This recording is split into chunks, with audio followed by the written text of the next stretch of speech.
Kagawad dito. Dalawa. Kagawad dito. Tatlo. Kagawad. Puro kagawad yung nakatira dito. Apat. Kagawad din. Apat. Lima. Kagawad din. May lamang paunod. Sino yung number 1 kagawad? Nasa unahan. Ito po yung Pang-lima. Ito po yung number 1. Ito ginagawa pa lang. 6. Kagawad. Kagawad din po. Dalawang pinto. Ano ka, Nay? Asawa ni kagawad? Ano ka? Ano po yan? Bouncing. Ano ka?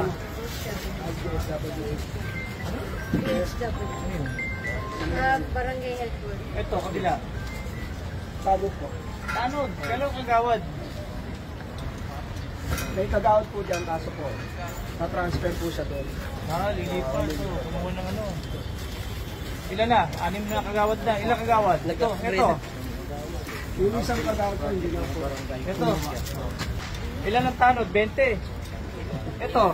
Tanod niya ang po. Ito kay kay treasurer. Oh, treasurer. Ako Kay sa kabila. secretary. Awit. Tanod ulit. Ito. Puro tanod. Ito puro tanod na rin po. Tanod, kagandong. Kasi yung sa dulo, yung kagawad daw. Yung kagawad sa dulo. Pang-7. Ando sa ano po yung kagawad niya. So puro tanod na puro. Puro tanod. Ano trabaho ni tanod? Ano trabaho ni tanod? Vendor po ako sir. Saan? Sa may solar. Soler. Ikaw tanod. Saan eh sa'yo? Exxon po ako. Exo ka. Ito, ano trabaho ni tanod? Kalamot po. Alam mo, katanod kayo. Ano? Trabador, ikaw. Trabador. Bumikita lang po sa biyanan ko. Asan biyana mo? Yung nangyari po. Eh, wala naman. Tao. Ikaw. Ha? Sa nanay ko. Saan ang nanay mo? Asan dito? Magbayaw po kami siya. Ito po sa kanila sir.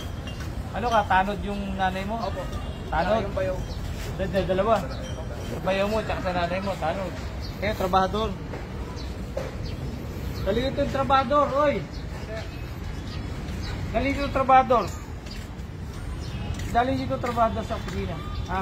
Huwag yung lalayo, ha? Dali kayo sa opisina. Dali yung trabador. Dapat trabador, galing doon. Ito, kanina to. Tano po yan. Tano din po. Ano din? Tawagan mo. Ito, Bali ano po yung tanod namin. Bali 20 raw eh. 18 po. 20 raw eh. Puro barangay official po mga kababayan yung mga nagtayo ng bahay dito. Bago lang ito. Dulo. Kaya may halaman. Na kung saan meron na po itong notice nung April pa. Kasi kagawad sa dulo, gusto niya ano, parang farm lot. Grabe ito mga kababayan. So hanggang dun oh. Grabe. Dali yung ano, yung trabaho. Dali natin.